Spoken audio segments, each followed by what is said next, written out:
The book tells the story of a woman named Henrietta Wood, and in 1853, about 8 years before the Civil War began, she was living as a free woman in Cincinnati, Ohio, when she was kidnapped and lured across the Ohio River into the slave state of Kentucky. And there was a guy there named Zebulon Ward, who was actually a deputy sheriff in Kentucky at the time, who orchestrated her abduction and her enslavement.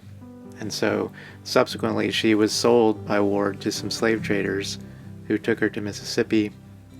She ended up there on a cotton plantation. She was taken to Texas during the Civil War.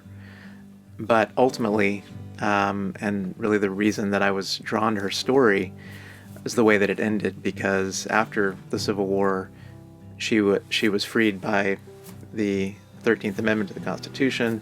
She returned to Cincinnati in 1869 and managed the next year to sue Zebulon Ward in court and win a judgment against him after a long process of litigation.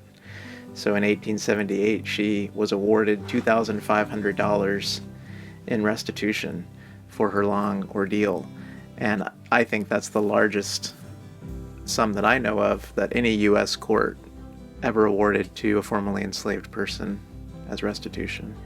To me, really, the story of the book is driven by her determination to tell her story at each step of the way. You know, after she was abducted, within hours of that abduction, she was already telling the story of what had happened to her to people she encountered.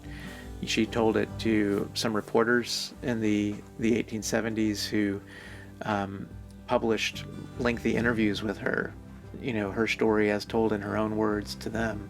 And she told it to her lawyers who helped her to file this case. So the book would not have been possible without her determination to speak. Yeah, absolutely. And there's a kind of oral component that gets recorded by these journalists, essentially. Right.